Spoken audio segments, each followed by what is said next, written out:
The news maker.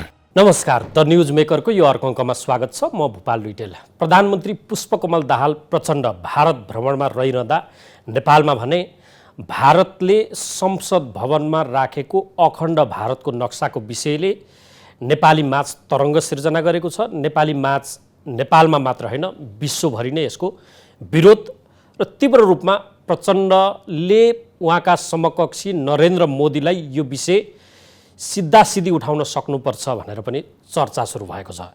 त्यस्तो गर्न सक्नु होला हाम्रो प्रधानमन्त्रीले, एक यो विषय। दोस्रो चाहिँ नेपालको प्रधानमन्त्रीको यो भ्रमणलाई भारतले औपचारिक मात्रै भनौँ र त्यही अर्थमा मात्रै स्वीकारेको देखियो, राजकीय किन भनेन भनेर महत्त्व नदिएको अर्थमा कतिपयले टिप्पणी गरिरहेका छन्। त्यस्तै होला। तेस्रो चाहिँ हाम्रो नेपालको तर्फबाट नेपालको प्रधानमन्त्रीले प्रधानमन्त्री भए लगत्तै केही दिनभित्रमै भारत भ्रमणको तयारी सुरु भएको बताउनु भयो। तर अरू केही महिना गुजारेर जबरजस्ती नेपालको तर्फबाट ढिपी भएर यो भ्रमण भयो र भारतले अर्थात् दिल्लीले हार्दिकता देखाएन भनिएको छ। त्यस्तै हो र यो भ्रमणमा खासमा नेपाली उग्र कट्टरपन्थी कम्युनिस्ट भनेर जलप लगाएका नेताहरूलाई पनि प्रधानमन्त्री भएपछि भारत पुगेपछि चाहिँ हिन्दुत्वको जलप लगाएर उनीहरूले फसाइदिन्छन् वा पठाउँछन् भनिरहँदा यो पटक प्रधानमन्त्री उज्जैनको मन्दिरमा जाँदै हुनुहुन्छ। यसको अर्थ के हो? सन्देश र सङ्केत। यो निरन्तरता प्रचण्डमा मात्र रहेन, प्रचण्ड यो सरकारको अघिल्लै सरकारको उत्तराधिकारी हो भने योबाट देउबा वा केपी ओली समेत अछुतो रहनु भएन। भारतले के गर्न खोज्दैछ यो विषयको सेरोफेरो। अर्को चाहिँ विश्व राजनीतिक शक्ति समीकरणमा भारत र चीन जस्ता शक्ति राष्ट्रहरू कुन ध्रुवमा रहने, त्यही ध्रुव ओजिलो र गरुङ्गो हुने अवस्थामा पुगिरहँदा त्यसबाट नेपालले लिने लाभ के हुन सक्छन्, यी विषयको सेरोफेरो आज हामी अन्तर्राष्ट्रिय मामिलामा दखल राख्ने द अन्नपूर्ण एक्सप्रेसका सम्पादक कमलदेव भट्टराईसँग कुराकानी गर्दैछौँ। स्वागत छ तपाईँलाई। धन्यवाद भूपाल। आराम हुन्छ? सबभन्दा पहिला चाहिँ प्रधानमन्त्री यति बेला भारतमा हुनुहुन्छ, उहाँको भ्रमणलाई राजकीय भनिएन, एउटा त्यो भएको छ। अर्को चाहिँ हाम्रो प्रधानमन्त्री भारत जानै लाग्दा 2 दिन अगाडितिरबाट एउटा विषयले बडो ठुलो तरङ्ग सिर्जना गर्यो। त्यो संसद भवनमा राखेको, भारतको संसद भवनमा राखेको अखण्ड भारतको नक्सा। यसले चाहिँ पहिलो गाँसमै ढुङ्गा लाग्न लाग्यो प्रधानमन्त्रीलाई भनेर टिप्पणी भएको छ। तपाईँ कसरी बुझ्नुहुन्छ? निश्चय नै यहाँले भनेको जस्तो प्रधानमन्त्रीको भ्रमणको पूर्व सन्ध्यामा अथवा एक दिन अगाडि मात्रै भारतको संसद भवनमा राखिएको नक्साको विषय आउनु भ्रमणका लागि निकै नै निश्चय नै त्यति यसले चाहिँ नि सकारात्मक सन्देश दिएको छैन। विशेष गरी त्यो भारतको संसद भवनमा राखेको नक्सा हेर्दाखेरि के देखिन्छ भन्दाखेरि भारतको कर्मचारी अथवा भारतको राज्य संयन्त्रमा पनि भारतीय जनता पार्टीको फिलोसोफी अथवा त्यसमध्ये पनि भारतीय जनता पार्टीमा चाहिँ वैचारिक रूपमा एकदमै प्रभाव राख्ने राष्ट्रिय स्वयंसेवक सङ्घको आरएसएसको प्रभाव चाहिँ नि एकदमै राज्य संयन्त्रभित्र पनि बढ्दै गएको यसले सङ्केत गर्छ। किनकि यो राष्ट्रिय स्वयंसेवक सङ्घको पार्टी कार्यालय अथवा चाहिँ नि भारतीय जनता पार्टीको पार्टी कार्यालय होइन, यो चाहिँ भारतको संसद भवन हो। यहाँले भन्नुभएको जस्तै निश्चय नै यो विषयलाई चाहिँ नि प्रधानमन्त्री पुष्पकमल दाहालले भोलि जुन नरेन्द्र मोदीसँग उहाँको चाहिँ नि द्विपक्षीय भेटघाट हुँदैछ त्यो विषयमा चाहिँ नि मोदीसँग चाहिँ नि यो विषयवस्तुहरू स्पष्टताका साथ उठाउनुपर्छ र हामीले के भन्न सक्नुपर्छ भन्दाखेरि चाहिँ नि यस्ता नक्साका विषयले द्विपक्षीय सम्बन्धलाई झन् संशयतिर लान्छ र यसले चाहिँ नि द्विपक्षीय सम्बन्धलाई सकारात्मक दिशातर्फ लाँदैन। त्यो त हो, तर हाम्रो प्रधानमन्त्रीको जग बलियो छैन भनिएको छ। गठबन्धनको सरकार, त्यसको प्रधानमन्त्री हैसियतको हिसाबले त यो पनि सार्वभौम मुलुक, त्यो पनि सार्वभौम मुलुक सक्नुपर्ने हो। तर त्यो तागत उहाँमा छ त भारतको त्यति शक्तिशाली बलशाली प्रधानमन्त्रीसँग कुरा गरेर त्यो नक्सा चाहिँ तपाईँहरूले सच्याउनुहोस् भन्न सक्ने हैसियत राख्न सक्नुहुन्छ? यहाँले भन्नुभयो जस्तै पुष्पकमल दाहालको सरकार चाहिँ राजनीतिक रूपमा अङ्कगणितको हिसाबले हेर्ने हो भने नेपालमा चाहिँ नि जम्मा उहाँको चाहिँ नि संसदमा जम्मा सिट 32 हो। उहाँ चाहिँ नि मुख्यतः नेपाली कङ्ग्रेसको टेकोमा चाहिँ नि यो सरकार टिकेको छ र राजनीतिक रूपमा उहाँ चाहिँ नि कमजोर अवस्थामा नै हुनुहुन्छ। तर यहाँले भन्नुभएको विषयलाई कसरी हेर्नु पर्ला भने जुन रूपमा यहाँले अघि भन्नुभएको जस्तो 1-2 दिन यता जुन नक्सा बाहिर आइसकेपछि सामाजिक सञ्जाल, विपक्षी राजनीतिक दल र अन्य समाजका अन्य वर्गबाट जुन किसिमको आवाज उठिराखेको छ, प्रधानमन्त्रीमाथि जुन किसिमको दबाब परिराखेको छ, त्यसले गर्दाखेरि चाहिँ नि प्रधानमन्त्रीले यो विषय जसरी पनि उठाउनै पर्ने देखिन्छ र त्यो दबाबको कारणले चाहिँ नि प्रधानमन्त्रीले यो विषय उठान गर्ने सम्भावना देखिन्छ। किनकि सारा समाज, राजनीतिक दल र विविध क्षेत्रबाट दबाबको बिचमा प्रधानमन्त्रीले यो एजेन्डा उठाउँदिन अथवा उठाउन सक्दिन भन्न सक्नु होला जस्तो लाग्दैन मलाई। हामी विश्वास गर्न सकिन्छ उहाँले उठाउनुहुन्छ? यो दबाब जुन किसिमको आइराखेको छ, जुन किसिमको भनाइहरू आइराखेको छ, कम्तीमा विषयवस्तु चाहिँ उठाउनु होला भनेर हामीले देशको प्रधानमन्त्री, अघि यहाँले भन्नुभयो सार्वभौम मुलुक, आन्तरिक रूपमा गणितमा कमजोर भइसके पनि दुई मुलुक, दुई सार्वभौम मुलुक, नेपाल एक सार्वभौम मुलुकको प्रधानमन्त्री भारतीय प्रधानमन्त्रीसँग कुरा गर्दाखेरि यो विषय उहाँले उठाउन सक्नुहुन्न जस्तो मलाई लाग्दैन, उठाउनुहुन्छ। म एउटा विषय सम्झिन्छु, तत्कालीन बेलाको रको प्रमुख सामन्त गोयल नेपालको तत्कालीन प्रधानमन्त्री केपी शर्मा ओलीलाई मध्यरातमा भेटेको प्रकरणले त्यो सरकार अन्ततोगत ढल्ने अवस्थामा पुग्यो भनिएको त्यही छ। आजको दिनसम्म त्यो पार्टीभित्रको द्वन्द्व र त्यति बेलाका निकट रहेका सचिवालयका मानिसहरू त्यो भन्छन्। एउटा रको प्रमुखलाई भेटेको कुरा खुल्लामखुल्ला हुँदा त त्यो अवस्थामा पुग्यो त्यो सरकार, त्यसको रुट कुनै न कुनै रूपमा भारतसँग जोडिएको होला र त्यो भनियो। आज तपाईँ यो भन्दै हुनुहुन्छ कि हाम्रो प्रधानमन्त्रीले भारतको संसदमा राखेको अखण्ड भारतको नक्सा सच्याउनुपर्छ नत्र गाह्रो पर्छ भन्न सक्नुहुन्छ भन्ने तपाईँ ठान्दै हुनुहुन्छ? त्यसबाट आइलाग्ने असरबारे उहाँले विश्लेषण नगरी नतौलिकन त्यो कुरा भन्न सक्नुहोला? होइन, हामीले अघि भन्यौँ नि हाम्रा राजनीतिक दलहरूमा बाह्य प्रभाव अथवा उहाँहरूको कमजोरी अथवा आफ्नो सत्ता टिकाउनको लागि बाहिर शक्तिहरूलाई खुसी पार्ने प्रवृत्ति त देखिन्छ। तर भोपालजी तपाईँले हेर्नुभयो भने चाहिँ नि जब हाम्रो यहाँ जनताबाट अथवा समाजका विभिन्न क्षेत्रबाट चाहिँ नि तीव्र दबाब पर्छ, त्यो दबाबलाई चाहिँ नि उहाँहरूले चाहिँ सामनै गर्नुपर्ने र त्यो दबाबमा चाहिँ त्यो दबाबको बिचमा बसेर चाहिँ नि कुनै पनि विषय उठान गर्नै पर्ने र कुनै विषय काम गर्नै पर्ने अवस्थामा चाहिँ नि नेपालको राजनीतिक नेतृत्व पुगेको देखिन्छ। हामी भनौँ न सन् 2020मा नक्सा प्रकरणलाई देख्न सकिन्छ। जब नेपालभरिबाट सबै राजनीतिक दलबाट समाजका सबै क्षेत्रबाट दबाब आयो, त्यो तत्कालीन प्रधानमन्त्री केपी ओली सबै राजनीतिक दलहरू मिलेर त हामीले संविधान संशोधन नयाँ नक्सा जारी गर्नु पर्यो। त्यसकारण म के विश्वास गर्छु भने जनताले जब दबाब दिन्छन् त्यो दबाब भइसकेपछि कुनै न कुनै रूपमा नेपालको राजनीतिक नेतृत्वले त्यसलाई एड्रेस गरेको देखिन्छ। त्यसरी सकारात्मक रूपमा पनि हेर्नु भाग्ने ठाउँ छैन, भाग्न सक्ने अवस्था इतिहासले देखाउँछ। तर यसको ब्याकग्राउन्ड चाहिँ के छ भन्दाखेरि आफू प्रधानमन्त्री भएको केही दिनभित्रै भारत भ्रमणको तयारीको विषय उहाँले बताएको र त्यसलाई पुष्टि गर्नका लागि उहाँ बुवाओ सम्मेलनमा नगएकोदेखि लिएर दुवासम्म नगएको विषय त्यसले पुष्टि गर्छ। आज हो कि भोलि हो कि कहिले हो कहिले भन्दा भन्दै बल्ल बल्ल जुरेको यो भ्रमण अर्थात् नेपालको एक कुरो ढिपी हो कि जस्तो देखिन्छ, अर्थात् दिल्लीको त्यहाँ हार्दिकता होइन कि जस्तो लाग्छ। यो भनियो भने त अलिक बढी कठोर टिप्पणी होला, तथापि परिबन्ध त्यस्तै हो कि जस्तो आशय त्यो अर्थ लगाउन किसिमको पुग्छ। यो परिबन्धबाट पुगेको र आफ्नो ढिपीले त्यो भ्रमणलाई तय भएको यदि मान्दिने हो भने यो कुरा उठाउन र पनि उहाँ सक्षम हुनुहुन्छ? मलाई के लाग्छ भन्दाखेरि चाहिँ नि मैले चाहिँ नयाँ दिल्लीमा बसेर पनि पत्रकारिता गरेको अथवा त्यहाँ विभिन्न नेगोसिएसनहरू हेरेको, हाम्रा राजनीतिक दलहरूको कुराकानी हेरेको आधारमा चाहिँ मेरो चाहिँ अलिकति पृथक भनाइ कहाँनिर छ भने भोपालजी, कुनै पनि विषय समाधान हुन्छन् हुँदैनन् आफ्नो ठाउँमा छ, समाधान गर्ने गरी उहाँहरूले विषयवस्तु उठाउनुहुन्छ उठाउनु हुँदैन आफ्नो ठाउँमा छ। तर एउटा बेनिफिट अफ डाउट अथवा मैले सकारात्मक पाएको कुरा के हो भन्दाखेरि कम्तीमा हाम्रो नेपालमा भइराखेका नेपाली जनताले उठाएका र द्विपक्षीय रूपमा बिजेका एजेन्डाहरूलाई सम्बोधन नभए पनि एक हदसम्म नेपाली नेताहरूले उठाएको चाहिँ उदाहरणहरू छ। भनेपछि त्यो साहस, त्यो क्षमता, त्यो किसिमको अडान हाम्रो प्रधानमन्त्रीमा हुनेछ भन्ने विश्वास। हाम्रो प्रधानमन्त्री, मैले भने हाम्रो प्रधानमन्त्री होइन, त्यो पुष्पकमल दाहालको ठाउँमा अर्को प्रधानमन्त्री अथवा जोसुकै भए पनि अघि मैले भने एक तहमा यति पनि नभनौँ कि हाम्रो राजनीतिक नेतृत्वले भारतसँग हाम्रा विवादित विषय, अघि तपाईँले ल्याउनु भएको पुरानो म्याप अथवा नयाँ म्यापको विषय, यो विषयको बारेमा कुरा उठाउनै सक्दैनन्, भन्नै सक्दैनन्, त्यस्तो अवस्था हो जस्तो मलाई लाग्दैन। समाधान हुन्छ हुँदैन त्यो निष्कर्षमा पुग्छ पुग्दैन आफ्नो ठाउँमा छ। तर द्विपक्षीय भिजिटहरूमा चाहिँ नि मेरो आफ्नो पर्सनल एक्सपिरियन्सले के भन्छ भन्दाखेरि अहिलेसम्मका सबै प्रधानमन्त्रीहरूले चाहिँ नि विषयवस्तु उठाउनु भएको छ। केपी ओलीले पनि भ्रमणको टाइममा नक्साको विषय उठाउनु भयो, शेरबहादुर देउवाले पनि भिजिटपछि चाहिँ नि हैदराबाद हाउसको पत्रकार सम्मेलनमै बोर्डरको विषय उठाउनु भयो।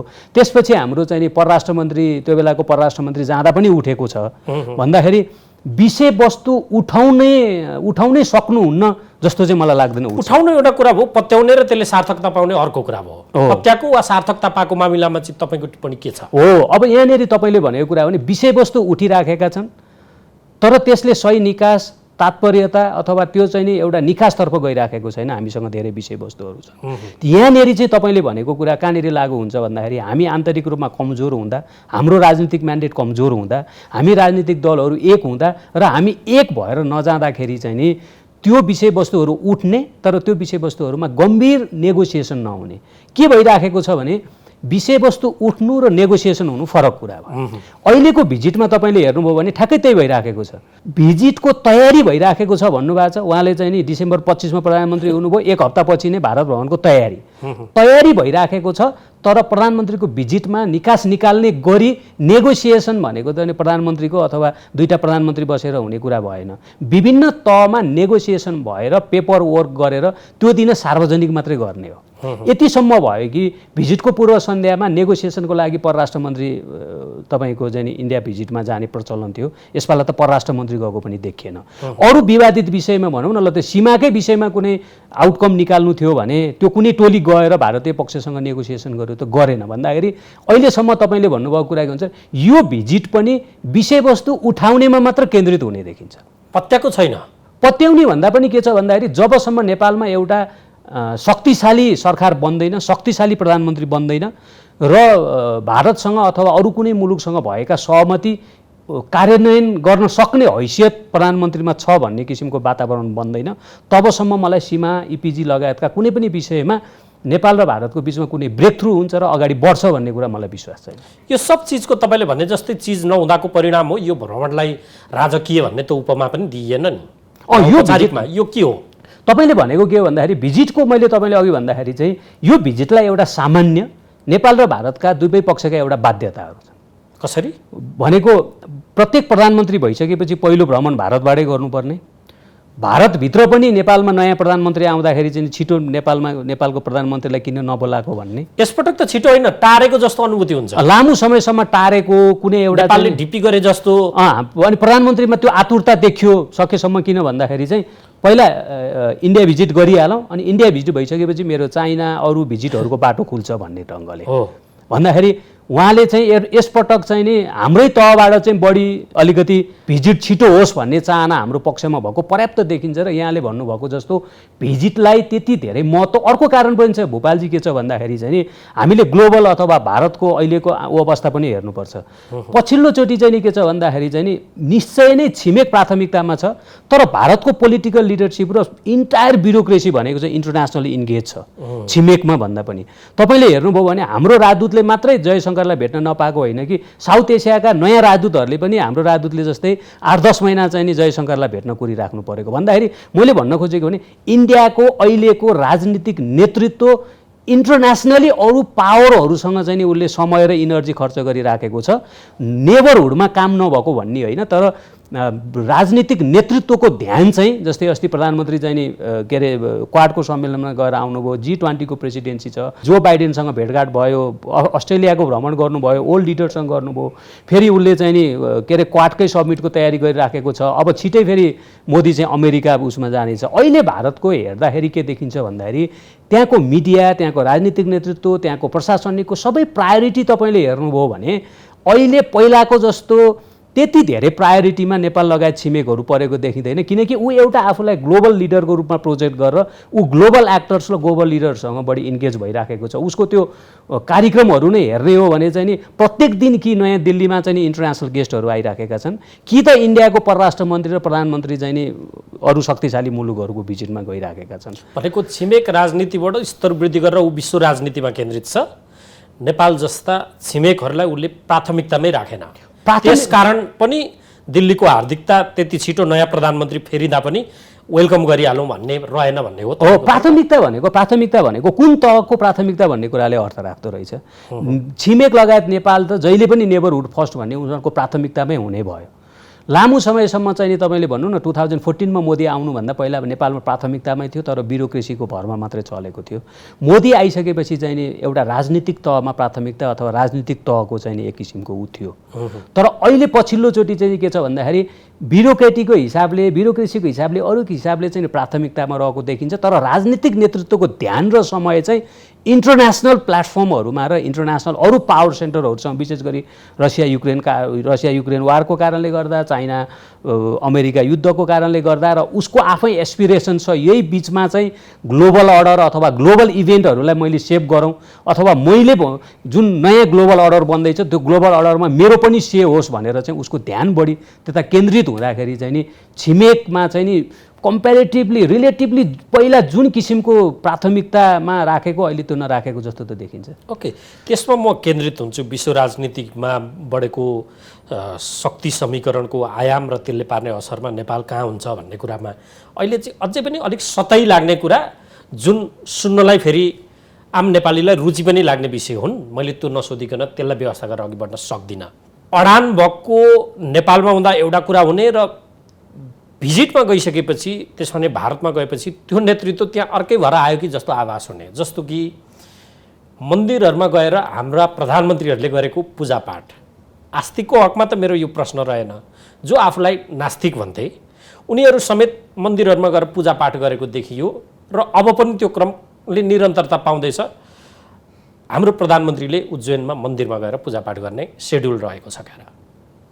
यसलाई कुन अर्थमा बुझ्ने? यसको अलिकति विगतको अलिकति सन्दर्भलाई हेरौँ। विशेष गरी 2014मा चाहिँ नि बिजेपी जसरी शक्तिशाली भएर सत्तामा आयो, त्यसपछि फेरि 19मा ऊ शक्तिशाली भएर 24मा पनि उसले चाहिँ नि एउटा सब्सटेन्सियल गेन गर्ने जस्तो देखिन्छ। त्यो सँगसँगै कस्तो हुँदो रहेछ भने भोपालजी एउटै राजनीतिक दल लामो समयसम्म सत्तामा बसिसकेपछि त्यो राजनीतिक दलको पेनिट्रेसन र त्यो राजनीतिक दलको विचार चाहिँ त्यहाँको चाहिँ नि राज्यका संयन्त्रहरूमा चाहिँ नि त्यो बिस्तारै चाहिँ नि त्यसले त्यो पेनिट्रेसन हुने रहेछ र अनि त्यो आन्तरिक राजनीति आन्तरिक पोलिसीमा त हामीले केही वर्ष पहिले नै देखेको टेक्स्ट बुकहरू चेन्ज गर्नेदेखि लिएर सिलेबस चेन्ज हुनेदेखि लिएर युनिभर्सिटीहरूमा चाहिँ नि त्यो किसिमको पेनिट्रेसन जुन किसिमको चाहिँ नाम चलेका जवाहरलाल युनिभर्सिटीदेखि लिएर अरू युनिभर्सिटीहरू जति स्वतन्त्र स्वायत्त ढङ्गले त्यहाँ जुन किसिमका बहसहरू हुन्थे त्यो किसिमका बहसहरू भएर युनिभर्सिटीमा बिस्तारै राजनीतिक दलको प्रभाव बढेको चाहिँ हामीले तपाईको 2005, 16, 18, 19, 20सम्म देख्यौँ। अब 2-3 वर्ष यता हेर्ने हो भने चाहिँ नि भारतको छिमेक नीतिमा जसलाई भारतीय जनता पार्टीले चाहिँ यो सांस्कृतिक कम्पोनेन्ट भन्छ, त्यो सांस्कृतिक कम्पोनेन्ट चाहिँ नि त्यो अलिकति बढी हावी भएर गएको छ। त्यो भनेको मतलब चाहिँ नि नेपाल र भारतमा दुईटैमा चाहिँ नि हिन्दू पपुलेसन छ, हिन्दूको मेजोरिटी छ। त्यो लिङ्केजेसलाई स्ट्रेन्थेन गर्नुपर्छ। उनीहरूले सिधै नेपाल हिन्दू राष्ट्र हुनुपर्छ भनेर सरकारी तहबाट भनेका पनि छैनन्, भन्न पनि सक्दैन। तर उनीहरूले यसलाई भाजपाले विशेष गरी कसरी ल्याइराखेको छ भन्दाखेरि संस्कृतिको सम्वर्धन गर्नु पर्यो, संस्कृतिको प्रवर्धन गर्नु पर्यो भन्दा मतलब चाहिँ नेपालमा हिन्दू संस्कार संस्कृतिहरू चाहिँ नि क्राइसिसमा परेका छन्। त्यसमा विभिन्न तहबाट अट्याक भइराखेको छ। अब त्यसलाई चाहिँ नि तपाईँले हामीले नेपालले संरक्षण गर्नुपर्छ, त्यसलाई प्रोटेक्सन गर्नुपर्छ र त्यो जुन कल्चरल कनेक्सन हो त्यसलाई स्ट्रेन्थेन गर्नुपर्छ भन्ने किसिमको चाहिँ नि बिजेपीको जुन नीति हो त्यो बिजेपीको नीति पनि भारत सरकारको नेपाल नीतिमा बिस्तारै प्रवेश पाइराखेको, त्यसको प्रभाव त्यहाँ देखियो। जस्तै 2टा इन्स्टेन्स देखियो नि त। अहिलेसम्म चाहिँ नि हाम्रो नेपालका नेता प्रधानमन्त्री मात्र होइन, नेता हुँदा भारतीय जनता पार्टीको कार्यालयमा जाने प्रचलन थिएन। पहिला शेरबहादुर देउबा जानुभयो, प्रधानमन्त्रीको रूपमा भारतीय जनता पार्टीको उसमा जानुभयो। कस्तोसम्म भयो भन्दा द्विपक्षीय वार्ता हुनुभन्दा पहिला नै प्रधानमन्त्री चाहिँ बिजेपीको अफिसमा जाने भन्दा यो सबै कस्तो भने सिधै कुरा सबै ओपन भन्दै पनि एउटा साइकोलोजिकल मेसेज दिने कुरा भयो। दुईटा पार्टीको रुजको त्यो एफिनिटी देखाउने, मन्दिरमा गएर पूजा गर्ने त्यो पनि कम्युनिस्ट नेताले जो प्रधानमन्त्री हुन्छ उसको चाहिँ के अर्थ र सन्देश रहन्छ? त्यो पनि फेरि उहाँकै पार्टीभित्र नेपालमा हिन्दुत्वको विषयमा बहस गर्नु पर्यो भनेर एउटा ज्ञापन पत्र पनि पुग्यो हो। यसमा तपाईँले यसलाई कसरी लिनुपर्छ भन्दाखेरि चाहिँ नि हाम्रो राजनीतिक दलमा कस्तो मनोविज्ञान भयो भने भोपालजी उनीहरूको बिजेपी आरएसएसले जुन किसिमको सम्बन्ध नेपाली समाजमा विस्तार गर्ने गरिराखेकै छन्। भाजपा पावरफुल हुँदा हाम्रो नेताहरूमा पनि कस्तो किसिमको साइकोलोजी बन्यो भन्दाखेरि चाहिँ नि यदि भारतीय जनता पार्टीले भनेका कुराहरू मान्यो, उनीहरूसँग सम्बन्ध विस्तार गर्यो भने यहाँ आफूलाई राजनीतिक रूपमा लाभ हुन्छ भन्ने किसिमले उनीहरूले नभन्दा पनि साइकोलोजिकली त्यतातिर जाने जस्तो ट्रेन्ड क्या बुझ्नु भएन। जस्तै अब भाजपाको प्रभाव छ, भाजपा स्ट्रङ छ, त्यसकारण भाजपाले भनेको चाहिँ हामीले मान्नुपर्छ, किनकि भाजपासँग राम्रो सम्बन्ध बनायो भने हामी यो सत्तामा टिक्न सक्छौँ भन्ने कुरा। यता भारतीय पक्षको मात्र कुरा छैन कि, अघि तपाईँले भनेको नेताहरूको कुरा कहाँनिर जोडिन्छ त भन्दाखेरि चाहिँ नि अब खुसी पार्नको लागि गइदिने, जान्न भन्न नसक्ने, त्यो परिबन्धको एउटा उपज हो प्रचण्डको। अब उज्जैनमा गएर मन्दिरमा गर्ने पूजापाठ, अब त्यो मैले भने परिबन्ध भनेको कस्तो भने हाम्रो नेताहरूलाई के लाग्छ, खुसी पार्ने परिबन्ध, खुसी पार्ने। उहाँहरूलाई के लाग्छ, रिजाउने। उहाँहरूलाई के लाग्छ भन्दाखेरि बिजेपीले 2टा चुनाव जितिसक्यो, अब तेस्रो चुनाव पनि जित्छ, बिजेपीले जे भन्यो आखिर राजनीतिक, उहाँहरूलाई के लाग्छ यहाँ उहाँहरूले चाहिँ राजनीतिक नेतृत्वको, राजनीतिज्ञको आफ्नो दिमागमा जे आयो त्यही गरिराख्नु भएको छ नि त। तर भारतमा त अर्को एउटा शक्तिशाली कर्मचारी संयन्त्र छ जुन राजनीतिक नेतृत्वलाई पनि तपाईँको चाहिँ क्रस गर्न सक्छ विदेश नीतिमा। बिजेपीले भनेको जस्तो मात्रै सबै हुँदैन, त्यहाँको प्रशासनिक नेतृत्वले क्रस गर्छ। हाम्रो राजनीतिक दलहरूका लागि चाहिँ के लागिराखेको छ भन्दाखेरि हामी जस्तै बिजेपीको एकदम स्ट्रङ इन्फ्लुएन्स हुन्छ, आरएसएसको स्ट्रङ इन्फ्लुएन्स हुन्छ, त्यसकारण हामीले बिजेपी र आरएसएसलाई खुसी पार्यौँ भने उनीहरूको चाहिँ नि हामीले गुडविल र सपोर्ट यहाँ जित्न सक्छौँ, यहाँ राजनीतिक लाभ हुन्छ भनेर उनीहरूले अलिकति अफर गर्दा आफू एक स्टेप अगाडि बढेर झनै बढी अफर दिने अवस्था हो क्या। त्यो हो खास त्यो हो। तर एउटा विषय चाहिँ यदि अडानमा रहने भने आगोसँग गुड मिल्ने त्यस्तै तापिलो चिज चाहियो, ओसिलो चिज वा पानी लगेर राख्दा त त्यो एक ठाउँ हुन्न। पृष्ठभूमि हेरौँ, उग्र राष्ट्रवादको पृष्ठभूमिबाट आएको माओवादीको एउटा नेता जो आज प्रधानमन्त्री हुनुहुन्छ र भारतमा हिन्दुत्व, त्यसमा पनि अझ कट्टर हिन्दूवादीहरूको भावनालाई बढावा दिने एउटा प्रधानमन्त्री, यी दुईटा बीचको पृष्ठभूमिले त कम्बिनेसन मिल्ने नै देखिन्न। अब त्यहाँ पुगेर पूजापाठ गरेर आउने भन्नुको अर्थ चाहिँ त्यो तहमा रूपान्तरण भएर आउनुभयो भन्ने अर्थमा बुझ्न सकिन्छ। रूपान्तरण भन्दा पनि भोपालजी कस्तो हुँदो रहेछ भन्दाखेरि विश्वभरिको हेर्दाखेरि चाहिँ नि राजनीतिक नेतृत्वले कुनै पनि देशको नेसनल इन्ट्रेस्ट एउटा प्रिन्सिपल भन्दा पनि आफ्नो सर्भाइभललाई हेर्दो रहेछ। जम्मा आफ्नो सर्भाइभललाई। यो हाम्रा नेताहरूलाई हामी नेपाल भनेर मात्रै गाली गरिराखेको देख्छौँ।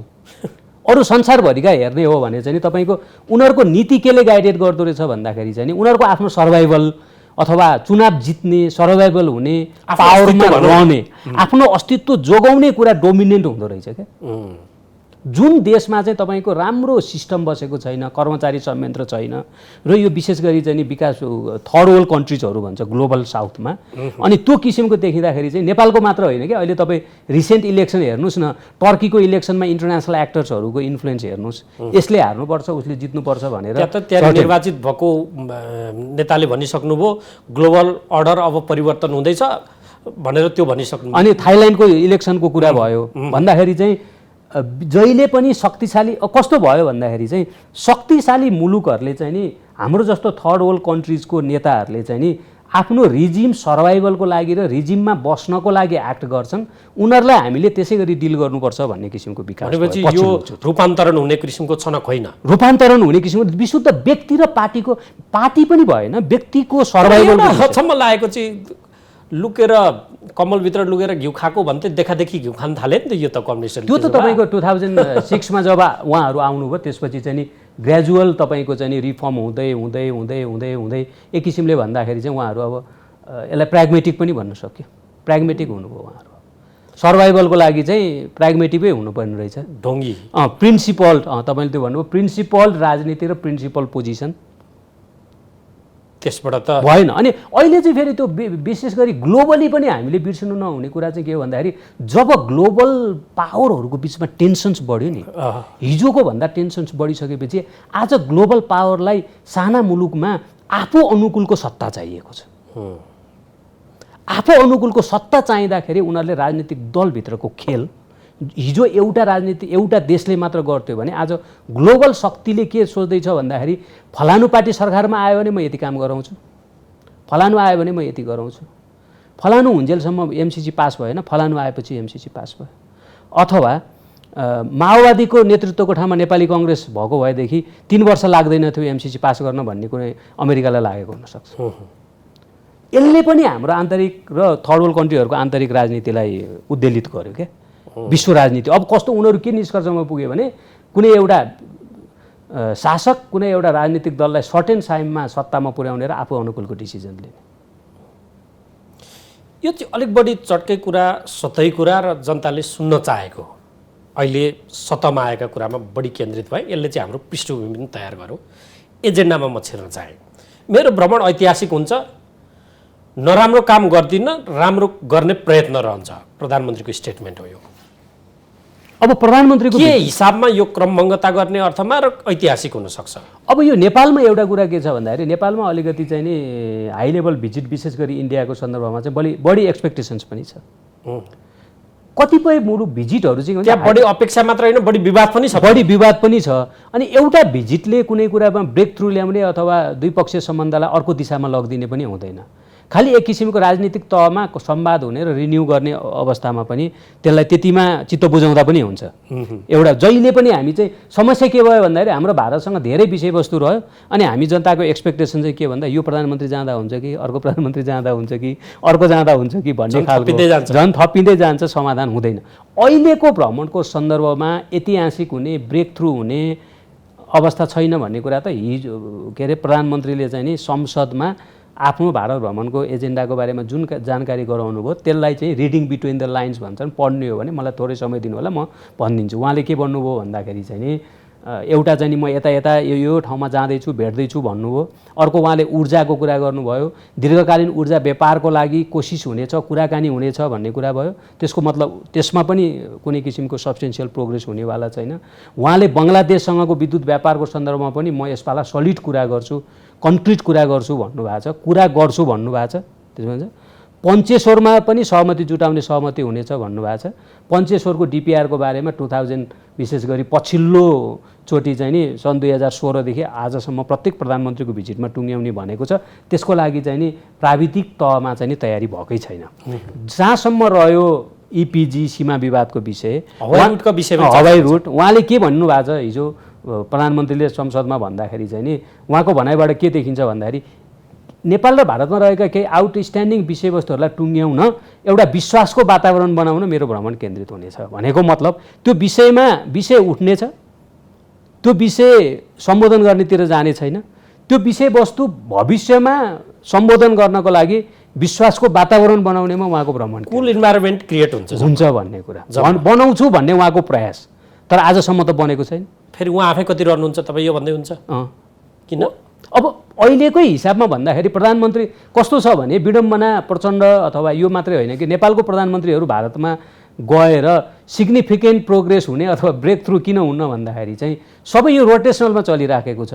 हिजो केपी ओली जाँदाखेरि चाहिँ पहिल्यै बाहिर आइसकेको छ कि केपी ओलीको समयावधि 2.5 वर्ष। आज पनि के भनिँदैछ भन्दाखेरि चाहिँ नि औपचारिक सहमति बाहिर आएको छैन। प्रचण्डको चाहिँ नि 2 वर्ष 2.5 वर्ष अथवा 3 वर्ष, त्यसपछि माधव कुमार नेपाल, त्यसपछि चुनावी सरकारको नेतृत्व चाहिँ नेपाली कङ्ग्रेसले भन्ने कुरा छ। अब जब तपाईँको एक किसिमले सरकार बन्ने बित्तिकै ती सरकार केयरटेकर हुन्छन् भने त अनि ती लङ स्ट्यान्डिङ विषयवस्तुहरूमा त कसरी प्रवेश हुन्छ त? त्यसमा त यो भ्रमणलाई यति धेरै फुलबुटा दिनुपर्ने, महत्त्व दिनुपर्ने खास कुनै औचित्य र अर्थै रहेन। अब यो फुलबुटा हामीले एउटा औपचारिक काम बाहेक केही गरेकै छैनौँ। यो भ्रमणबाट बढी एक्सपेक्टेसन गर्नु, फुलबुटा भर्नु, ऐतिहासिक भन्नु भन्दा पनि यो भ्रमणको प्रधानमन्त्री चाहिँ नि एउटा नियमित भ्रमणमा भारतमा जाँदै हुनुहुन्छ। उहाँले राजनीतिक दुईटा तहको राजनीतिक नेतृत्वमा के छ भन्दाखेरि चाहिँ एउटा सकारात्मक भनेको राजनीतिक नेतृत्वमा चाहिँ नि निरन्तर कम्युनिकेसन, भेटघाट, मोदीसँगको भेटघाट र अनि चाहिँ आफ्ना दुवै पक्षका कन्सर्नहरू हुन्छन् जुन कर्मचारी तन्त्रमा व्यक्त नभएका, त्यहाँ समाधान नभएका कुराकानी हुन्छ। एकअर्कालाई इन्फर्म गर्ने, एकअर्काको पोजिसन बुझ्ने, त्यो एउटा अवसरको रूपमा लिँदा हुन्छ। अब नेपालमा के हुन्छ भन्दाखेरि भ्रमण सफल भयो, भ्रमण ऐतिहासिक भयो, भ्रमण सफल भयो कि असफल भयो, सफल भने के हो, असफल भने के हो, ऐतिहासिक भने के हो, नन ऐतिहासिक भनेको यो शब्दावलीहरू र यो किसिमको न्यारेटिभ छ, त्यो नै गलत छ। अब भोलि प्रधानमन्त्री आउने बित्तिकै तपाईँको भ्रमण सफल भयो भने मेरो भ्रमण सफल भयो, त्यो भ्रमण सफल भयो भनेर सोध्नु पनि हाम्रो गल्ती हो। उहाँले सफल त भन्नु परिहाल्यो, विफल त कसले भन्ने कुरा हो। र अनि त्यसकारण यो जुन किसिमको हाम्रो बहस हुन्छ नि, यो सफल कि असफल, यस्तो अब्जेक्टिभ क्वेसन त भिजिटमा आउँदैन। कन्टेन्टलाई केसा केलाउँदा चाहिँ केही विषय महत्त्वका साथ उठेका छन्, भलै त्यसले त्यहाँ उठेर सार्थकता पाउला नपाउला भोलिको दिनमा मूल्याङ्कन होला। नटुङ्गिएको र विगतदेखि गिजोलिएको विषय 1950को सन्धि बारम्बार आउने खास के हो यो?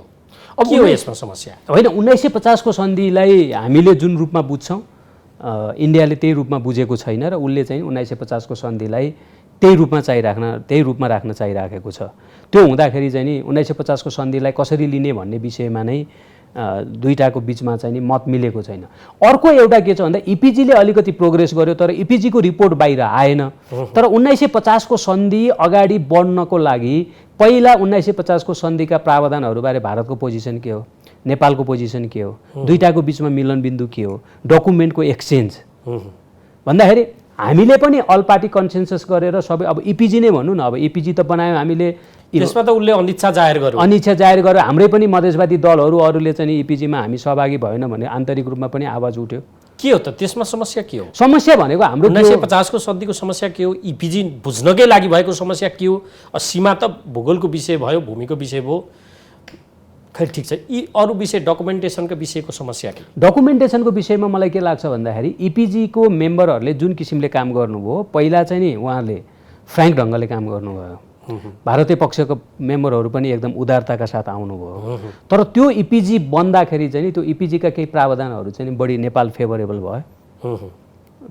भएर अनि भारतीय पक्षबाट त फेरि नेपाल पक्ष एक्लैले गरेको होइन, तर समग्रतामा त्यसको फेभरेबल बढी नेपाल फेभरेबल भएको र इन्डियाकालाई केही प्रावधानहरू चाहिँ अनफेभरेबल भएको कारणले गर्दाखेरि त्यो अगाडि नबढेको छ। फेरि त्यो त सुझाव मात्रै हो, कार्यान्वयन गर्नैपर्छ भन्ने दबाब त छैन। त्यो सुझाव मात्रै हो र यसमा चाहिँ नि तपाईँले भन्नुभयो के भने त्यो विज्ञ समूह कि गठन गर्नै हुन्न, थियो सिधै तपाईँको चाहिँ नि विज्ञ समूह गठन नगरिकन प्रशासनिक तहमा नै एउटा समिति बनाएर 1950 को सन्धि पुनरावलोकनको लागि काम गरेको विदेश सचिव परराष्ट्र सचिवको नेतृत्वमा अथवा कुनै नेतृत्वमा गरेको भए पनि हुन्थ्यो। अब त्यो बनाइसकेपछि चाहिँ नि त्यसलाई बुझ्नु र अनि त्यसलाई रिफरेन्स बनाएर चाहिँ नि नेपालले उठाएका विषय द्विपक्षीय विषयवस्तुहरू के हुन् नेगोसिएसनमा गएर त टुङ्ग्याउनै पर्छ। यसरी कस्तो हुन्छ भने समस्याहरूलाई टारेर पछाडि सारेर अथवा यो समस्याहरूलाई धकेलेर कहिले पनि सम्बन्ध राम्रो हुँदैन। भनेपछि यो मामिला पनि ब्रेक थ्रु हुने अवस्था छैन त्यसमा त अहिले त मैले अघि भने नि दुईटा कारणले, एउटा नेगोसिएसनै सुरु भएको छैन, एक अर्को त हामी आन्तरिक रूपमा अघि मैले भने नि आन्तरिक रूपमा जबसम्म हामी स्ट्रङ हुँदैनौँ तबसम्म हामी एकै ठाउँमा हुँदैनौँ। मैले पर्टिकुलरली इपिजीमा अब इपिजीमा चाहिँ के छ मैले सुनेअनुसार मैले बुझेअनुसार के छ भन्दाखेरि चाहिँ नि भारतीय पक्ष चाहिँ अहिले तत्काल यो बुझ्ने पक्षमा छैन। यसमा नि ब्रेक थ्रु हुँदैन। सीमाको मामिला लिपुलेक कालापानीदेखि अरू ठाउँ सुस्ता यी विषय उठ्छन् तर यी विषयमा अहिले कुनै ब्रेक थ्रु हुने सम्भावना छैन। यो त तपाईँ 2018 मा त्यहाँ 16 मै पत्रकारिता गर्दा नि उठेका विषय हुन् नि। कहिले कहिले हामी कुराकानी पनि गर्छौँ क्या, समाचार लेख्ने बेलामा चाहिँ 2016 मा जे लेखेको अहिले नि त्यही लेख्नुपर्ने भयो। एकजना साथीसँग बिहान पनि कुरा भइरहेको थियो के छ नयाँ भनेको, अब यो 2016 को फाइल हेर्नु पर्ला, लगभग विषयवस्तु तिनै अर्काइभ हेर्दा पुग्यो। हाम्रो प्रधानमन्त्रीले यिनै कुरा उठाउने, भारतीय पक्षले यसलाई विचार गरिनेछ यो गरिनेछ भन्ने विषयवस्तुमै त्यही किसिममा हुने। सिमानामा त अहिले यो तपाईँको चाहिँ नि यो किनभने दुई तिनवटा कारण, एउटा चाहिँ तपाईँको 2000 अब अर्को वर्ष भारतमा लोकसभाको चुनाव आउँदैछ, हाम्रोमा चाहिँ नि तपाईँको यदि भने कोलिसन गभर्मेन्ट छ, हामी कहाँ चाहिँ नि एकदम स्ट्रङ गभर्मेन्ट छैन ताकि चाहिँ उसले चाहिँ नि यसरी हामी अगाडि बढ्न चाहन्छौँ भनेर कुनै पोजिसन पेपर दिन सकोस्। अनि सरकारको स्थायित्वको पनि प्रश्न छ।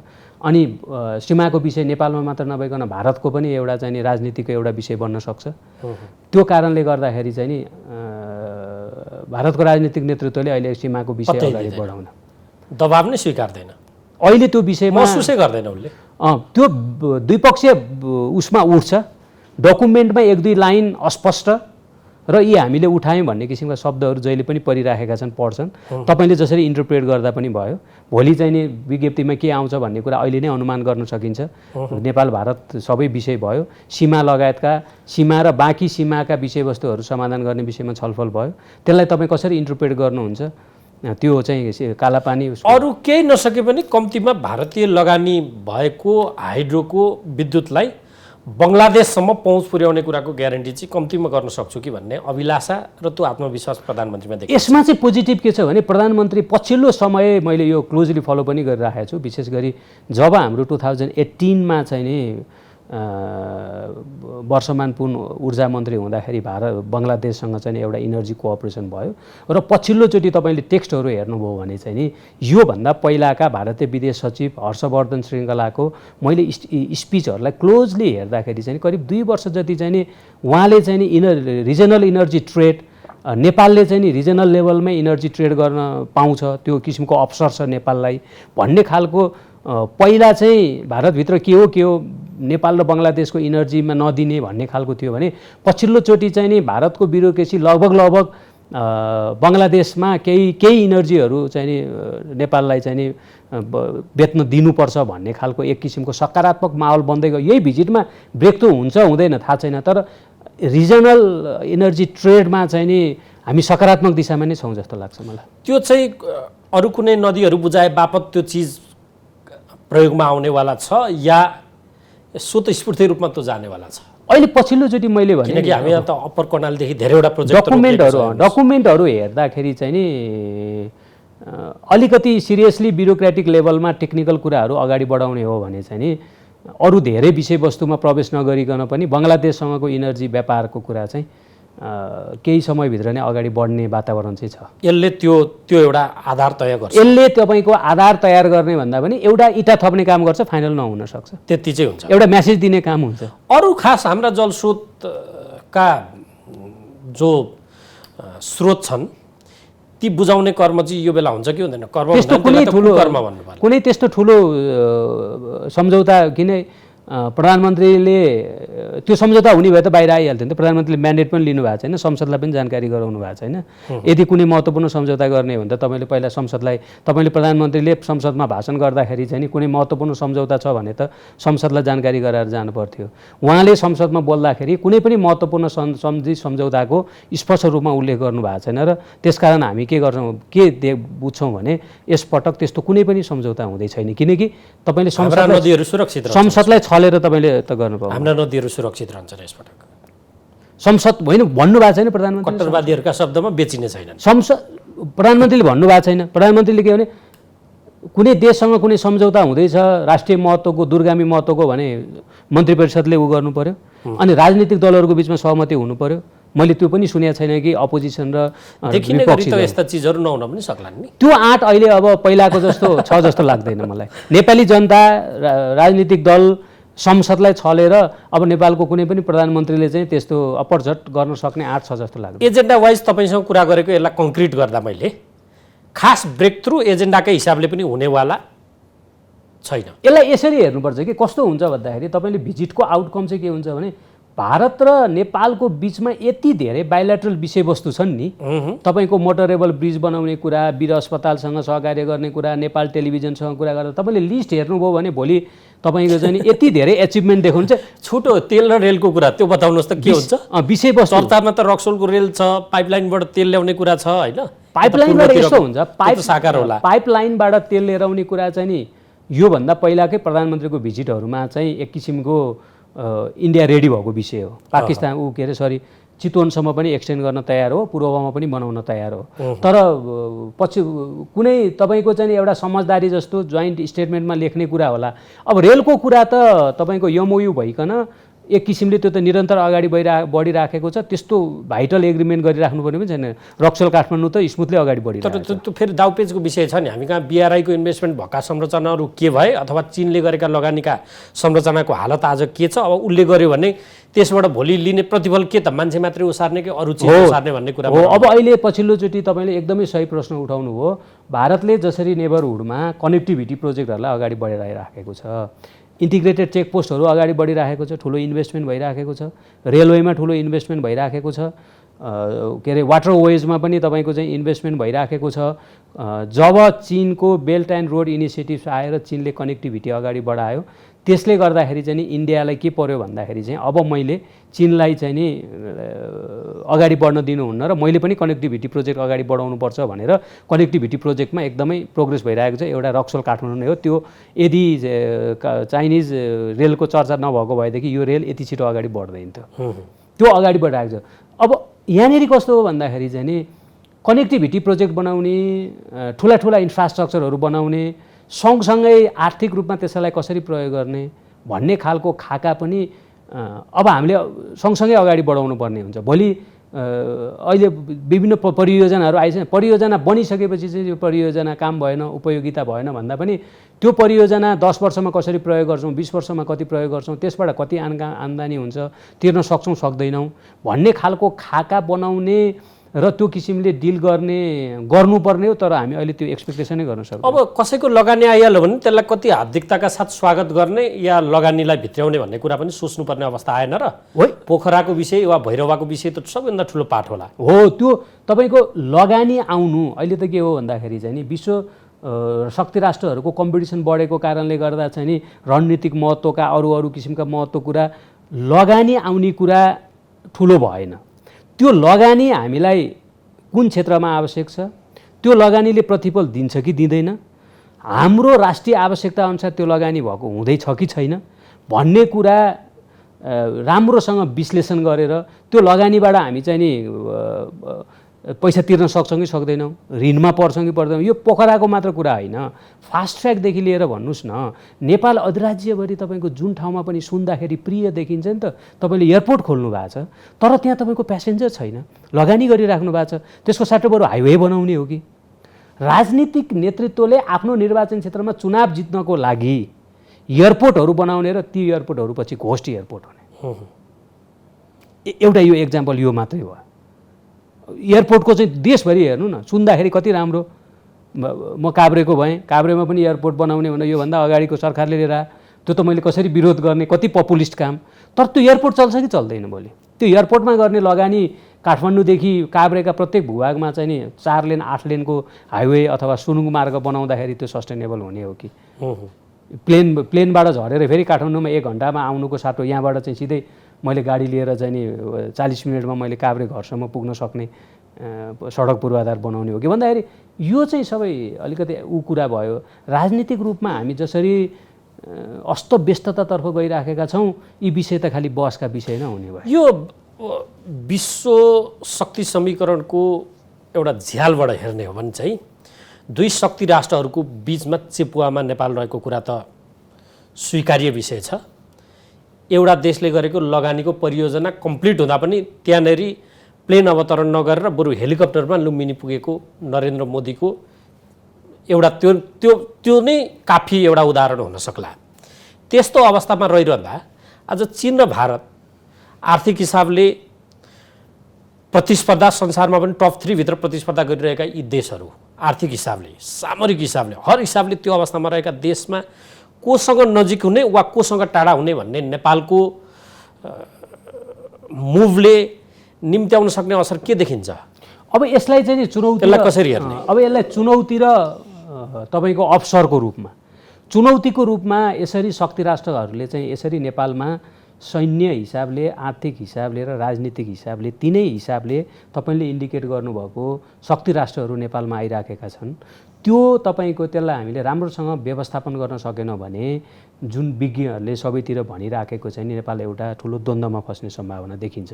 उनीहरूसँग एउटा विश्वासको सम्बन्ध बनाएर हामी आर्थिक रूपमा मात्र डिल गर्छौँ, उनीहरूका सैन्य अरू प्रभावहरूलाई चाहिँ ऊ गरेर उनीहरूसँग आर्थिक इन्गेजमेन्ट मात्रै गर्ने ढङ्गले जान सकेनौँ भने यो शक्ति राष्ट्रहरूको चासो हाम्रा लागि एउटा ठुलो दुर्भाग्य पनि बन्न सक्छ। अब धेरै संसारका धेरै मुलुकहरूले चाहिँ नि शक्ति राष्ट्रहरूलाई मनाएर कन्भिन्स गरेर र त्यो दक्ष लिडरसिपले चाहिँ नि हामी नेपाल यति सेन्सिटिभ ठाउँमा छौँ, हाम्रो आवश्यकता भनेको पूर्वाधार हो, हाम्रो आवश्यकता भनेको लगानी हो, हाम्रो वैदेशिक सहयोग हो, रोजगारी हो, आर्थिक सामाजिक रूपान्तरण हो भनेर उनीहरूलाई कन्भिन्स गरेर आर्थिक पाटोमा मात्रै हामीले सहयोग ल्याउन सक्यौँ भने नेपालको लागि अहिलेको जुन भूराजनीतिक तनाव छ त्योभन्दा ठुलो अवसर केही पनि हुन सक्दैन। तर चीन जाँदा भारतलाई सन्देह, भारत जाँदा चीनलाई सन्देहको सम्बन्ध छ नि नेपालसँगको मूलभूत रूपमा। यसले पार्ने असर के हुन सक्छ त? यसले पार्ने असर के हुन सक्छ भन्दाखेरि चाहिँ नि ठ्याक्कै असर देखि पनि सकेको छ। हजुर। सन्देह भनेको हाम्रो राजनीतिक नेतृत्वले ट्रस्ट एउटा प्रिन्सिपलमा नअड्ने, भारतको, अमेरिकाको अथवा चीनको राजनीतिक नेतृत्वसँग कुराकानी हुँदाखेरि आफ्नो स्पष्ट कुरा राख्न नसक्ने, एउटा विश्वासको वातावरण बनाउने, जहिले पनि सन्देहको वातावरण बनाइदिँदाखेरि अहिले देखियो नि त। अहिले के छ भन्दाखेरि चाहिँ नि तपाईँले भन्नुभयो नि यसको असर कस्तो हुन्छ भन्दाखेरि लगानी नआउने अनि कुनै पनि विषयमा डिसिजनै हुन नसक्ने, अनिर्णयको बन्दी हुने क्या। जस्तै ठ्याक्कै तपाईँले त्यो एमसिसीको उदाहरण यसको लागि हुन्छ कि लिने नलिने भने मतलब एउटा विषयमा हामी 3 वर्ष रुमल ल्याउँ, भारतलाई अग्निपथ लिएर आयो, आजसम्म त्यसको डिसिजन हुन सकेको छैन। भारतले चाहिँ नि बेल्ट एन्ड रोड इनिसिएटिभ्स लिएर आयो, त्यसको बारेमा हामीले एउटा पोजिसन बनाउन सकेको चाइनाले गोर्खा खुलाउने भन्ने आयो। अनि चाइनाले ग्लोबल सेक्युरिटी इनिसिएटिभ्स लिएर आएको छ, त्यसमा के गर्ने भन्ने छ ग्लोबल डेभलपमेन्ट इनिसिएटिभ्स भन्ने लिएर आएको छ। त्यसै गरी चाइनाले अस्ति ग्लोबल सिभिलाइजेसनल इनिसिएटिभ्स भन्ने लिएर आयो, अमेरिकाले एसपिपी लिएर आएको छ, इन्डो पेसिफिक स्ट्राटेजी छ। त्यति मात्र होइन, संसारका अहिले इमर्जिङ मुलुकहरू हेर्नुहोस् न, साउथ कोरियाले चाहिँ आफ्नो इन्डो पेसिफिक स्ट्राटेजी आफ्नै लिएर आएर नेपालसँग तपाईँको चाहिँ उसले इन्डो पेसिफिक स्ट्राटेजी अन्तर्गत नेपाललाई खालि सहयोग दिने भन्दा पनि एउटा चाहिँ ग्लोबल प्लेयरको रूपमा नेपालसँग इन्गेज हुन चाहिरहेको छ। क्यानाडाले इन्डो पेसिफिक स्ट्राटेजी लिएर आएको छ। जापानले तपाईँको भर्खरै नेसनल सेक्युरिटी स्ट्राटेजी लिएर आएर यो रिजनमा इन्डो पेसिफिक रिजनमा चाहिँ उसले चाहिँ बढी इन्भेस्टमेन्ट गर्ने चासो देखाइराखेको छ भन्दा सारा संसारको ध्यान इन्डो पेसिफिक रिजनमा छ। इन्डो पेसिफिक रिजनमा उनीहरूका आफ्नै सैन्य, आर्थिक, व्यापार, उनीहरूका आफ्ना चासोहरू होलान्। ती इनिसिएटिभ्सहरूबाट चाहिँ हामी ती मुलुकहरूसँग कसरी डिल गर्ने, हाम्रो प्राथमिकता के हो र यो इन्डो पेसिफिक भिजनमा इन्डो पेसिफिक रिजनमा हाम्रो भिजन के हो भन्ने नै पहिला हामीले क्लियर गर्नु पर्यो। त्यो भनेको अमेरिकाको इन्डो पेसिफिक स्ट्राटेजीमा लाग्ने होइन क्या। जस्तै हालै बङ्गलादेशले के लिएर आयो भन्दाखेरि इन्डो पेसिफिक आउटलुक भन्ने लिएर आयो। हाउ बङ्गलादेश चाहिँ यो रिजनमा इन्गेज हुन चाहन्छ। हामीले एउटा भिजन बनाएर हाम्रो चीनसँगको इन्गेजमेन्टको रेड लाइन यो हो, भारतसँगको इन्गेजमेन्टको रेड लाइन यो हो, अमेरिकासँगको इन्गेजमेन्टको रेड लाइन यो हो। उनीहरूलाई हामीले स्पष्ट रूपमा रेड लाइन भनेर त्यो रेड लाइन तिमीहरूले क्रस गर्न पाउँदैन र तिमीहरूसँग हामी यो इन्गेजमेन्ट हुने हो, इकोनोमीको यो हदसम्म इन्गेजमेन्ट हो भनेर अगाडि तपाईँको चाहिँ एउटा राष्ट्रिय सोच भिजन पेपर तयार नपार्दासम्म त के छ भन्दा यो शक्ति राष्ट्रहरूको दौडधुप हुने, दबाबमा पर्ने, अनिर्णय हुने, कुनै परियोजना अगाडि नबढ्ने, अर्थतन्त्र यसै गरी ओह्रालो लाग्ने, वैदेशिक सहयोग पनि घट्ने, इन्भेस्टमेन्ट पनि घट्ने भनेको त एउटा अवसर हुन्छ भनेको। इन्डो पेसिफिक रिजनमा अमेरिकाले त्यत्रो इन्भेस्ट गर्ने, जापानले इन्भेस्ट गर्ने, अनि तपाईँको साउथ कोरियाले इन्भेस्ट गर्ने, क्यानाडाले इन्भेस्ट गर्ने, चीन इन्डो पेसिफिक रिजनमै इन्भेस्ट गर्न चाहने। तर हाम्रो अवस्था त अपोजिट भइरहेको छ, बेरोजगारी बढेको छ, आर्थिक मन्दी भइरहेको छ भन्दा इन्डो पेसिफिक रिजन संसारको केन्द्र हुँदाखेरि हामी एउटा चाहिँ नि मुख दर्शक भन्छौँ नि, मुख दर्शक हुने र केही पनि फाइदा लिन नसक्ने यो अवस्था डरलाग्दो अवस्था जाने क्या। अनि अघि तपाईँले भनेको जस्तो आर्थिक रूपमा सम्पन्न हुने, बलियो हुने भन्दा पनि अनि बिस्तारै शक्ति राष्ट्रहरूको द्वन्द्वको अखडा बन्ने र नेपाली जनताले दुःख पाउनेतिर जाने भन्ने खतरा पो देखियो त यहाँ त। अवसरलाई समाउने मङ्गोलिया भनौँ न, मङ्गोलिया चाहिँ तपाईँको बिआरआई पनि लिएको छ उसले र एमसिसीको त एउटा प्रोजेक्ट सकेर सेकेन्ड प्रोजेक्ट लिइसकेको छ। त नेतृत्व कौशलता होला, नेतृत्व कौशलता चाहिँ अब नेतृत्व कौशलता अघि मैले भने नेतृत्वको कौशलता होला। तर संसारभरि नै साना मुलुकहरूमा एउटा कस्तो ट्रेन्ड देखियो भन्दाखेरि आफ्नो पार्टी र आफू केन्द्रित। बजेट भाषणमै सुन्दै थिएँ अनुदान यति भित्रेला आशा थियो, भित्रेला फेरि अनुदानमै जोडबल। भारत क्षेत्रीय शक्ति सन्तुलनको हिसाबले सार्क बिमेस्टेक हुँदै डाइभर्ट भएर उता आजको दिनमा बिमेस्टेकको लिडर भइरहेको अवस्था छ। चीन र अमेरिका आर्थिक हैसियत कसको ठुलो भन्नेमा प्रतिस्पर्धा छ, ती दुईको बिचमा छ नेपाल चाहिँ। अनि अनुदान दानकै कुरा, यो एप्रोच चेन्ज गर्नुपर्छ। आजभन्दा 50 वर्ष अगाडि अनुदान लिने दक्षिण कोरिया आज संसारभरि अनुदान दिनेतर्फ गयो। अघि मैले भने नि 50 वर्षमा अनुदान दिनेतर्फ मात्र गएन, उसले आफूलाई ग्लोबल प्लेयरको रूपमा प्रोजेक्ट गरिराखेको छ। केही महिना अगाडि मात्र दक्षिण कोरियाले चाहिँ नि नेपालसँग नयाँ इन्गेजमेन्ट गर्ने भनेर राष्ट्रपतिको विशेष 1965सम्म हो क्या मैले पढिरहेको थिएँ। चीनको पर क्यापिटा इन्कम नेपालको भन्दा कम र 250 कि कति जस्तो लाग्दैछ। अनि अनुदान अनि तपाईँको चाहिँ नि आश्रित निर्भरता भन्दा पनि उत्पादनमुखी उद्योग धन्दा, कल कारखाना, कृषि, त्यो कम्पिटेटिभ विश्व बजारसँग प्रतिस्पर्धा गर्ने। हेर्नु न अब अहिले चाहिँ नि यति धेरै विषयवस्तु छन् कि भोपालजी, तपाईँको क्लाइमेट चेन्जको असर परेको छ, हिमालयमा क्लाइमेट चेन्जको असर गरेको छ। हामी आफ्नै स्वर सानो छ, इन्टरनेसनल प्लेटफर्ममा हामी कुनै पनि ठाउँमा छैन उठाउन सक्दैनौँ। यी तपाईँको चाहिँ G77 मार्फत चीनलाई कन्भिन्स गरेर यो माउन्टेनको एजेन्डा इस्ट्याब्लिस गर्ने, भारतलाई कन्भिन्स गरेर चाहिँ G20मा चाहिँ त्यो एजेन्डा इस्ट्याब्लिस गराउने, अथवा चाहिँ नि अमेरिकालाई नै कन्भिन्स गरेर चाहिँ नि माउन्टेनको एजेन्डा अरू इन्टरनेसनल प्लेटफर्महरूमा उ गर्ने। हामी चाहिँ नि तपाईँको चाहिँ नि एलडिसी ग्रेजुएसनमा छौँ, हामीले प्राप्त गर्ने प्रिफरेन्सेसहरू चाहिँ नि जाँदैछन्। अब नयाँ ट्रेड गर्ने, कम्पिटिसन कसरी जाने, अथवा त्यसको कन्टिन्युटीको लागि युरोप, अमेरिका, भारत, चीन सारा शक्ति मुलुकहरूसँग तपाईँको इन्टेन्सिभ नेगोसिएसन गर्न ढिला भइसक्यो। 26मा जाने भनेको आज 24 हुन थालिसक्यो। भोलि तपाईँको हाम्रा सेवा सुविधा सबै समाप्त भएर हाम्रो चाहिँ नि जुन अहिले जति पनि निर्यात भइराखेका छ त्यो पनि खुम्चेर हाम्रो अर्थतन्त्र तपाईँको चाहिँ नि हामी ग्रेजुएसन त हुने भयो, तर ग्रेजुएसन भएर स्ट्याटस बढ्ने भन्दा पनि स्ट्याटस घट्नेतिर चाहिँ स्लिप हुने सम्भावना भइरहेको। र यो तपाईँले अघि मैले जोड्न खोजेको कुरा चाहिँ नि भारतको राइज, चाइनाको राइजबाट चाहिँ नि के छ भन्दाखेरि नेपालले लाभ लिन सक्ने र ती मार्फत हाम्रा आवाजहरू अन्तर्राष्ट्रिय प्लेटफर्ममा उठाउने। किन आज त भारतले भनेको सुन्छ, चाइनाले भनेको सुन्छ नि त अन्तर्राष्ट्रिय जगतले, हामीले भनेको सुन्ने त प्लेटफर्म त्यस्तो छैन। अब नेपालले यो अन्तिम प्रश्न म टुङ्ग्याउँछु, न्याम भनेर पनि बसेको देखियो, नन अलाइनमेन्ट मुभमेन्टको विषय लिएर असंलग्न परराष्ट्र नीति। अब हुन त त्यस्तो अवस्थाको सामरिक हिसाबको द्वेषको अवस्था होइन, तथापि सोभियत सङ्घका विरुद्ध उभिन माओ र रिचर्ड नेक्सनका बीचमा अमेरिकाको त्यो चरम अवस्थाको पुँजीवादी मुलुक यता साम्यवादी मुलुक बीचको त्यो बेला सुद्धा हातेमालो गरेको र हात मिलाएको दृश्य त्यो बेला देखिएको थियो सोभियत सङ्घका विरुद्ध। देशलक्षित त होइन, आफू बलियो हुनका लागि खास कुनै मुलुकको प्रति ओत लाग्ने तर्फ नेपालले सोच्नुपर्छ कि? मलाई त्यो लाग्दैन। तपाईँको नन एलाइन मुभमेन्टलाई तपाईँको समय अनुकूल त्यसलाई अपडेट गर्ने कुरा, तर नेपालको जुन जियोपोलिटिकल लोकेसन छ, हामी जुन ठाउँमा छौँ, जुन हाम्रो राष्ट्रिय सामर्थ्य छ, अहिले एकातिर ओत लाग्ने किसिमले चाहिँ हाम्रो राष्ट्रिय स्वार्थ गर्ने के त एकदम सम्बोधन हुँदैन। अब टुङ्ग्याउँदाखेरि तपाईँको ठ्याक्कै जसरी चाहिँ नि ग्लोबल साउथका कन्ट्रीहरूले रसिया युक्रेन वार पछि चाहिँ नि मेजर विषयवस्तुहरूमा कसैको पनि सपोर्ट नलिने, सबैसँग आर्थिक रूपमा मात्र इन्गेज हुन चाहन्छौँ भनेर चाहिँ आफ्नो एउटा रेड लाइन क्लियर कट गरेर कुनै पनि एउटाको छाता मुनि जाने भन्दा पनि चाहिँ आर्थिक रूपमा सबैसँग सहकार्य गर्ने नीतिमा नै जानुपर्छ। नेपाल पनि त्यही भएर नेपालमा त्यो, किनकि म अन्तिममा के भन्छ, रसिया युक्रेन वार पछि ग्लोबल साउथका साना मुलुकहरूले यो नन एलाइनमेन्ट भन्ने नीतिलाई अझ स्ट्रङली चाहिँ नि न्युट्रल पोजिसन लिएका छन् क्या।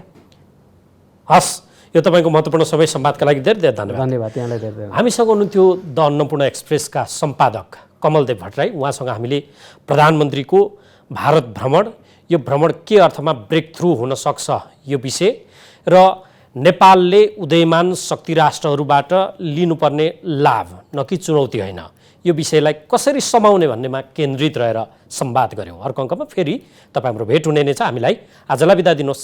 नमस्ते। The news maker. It's an AP1 presentation.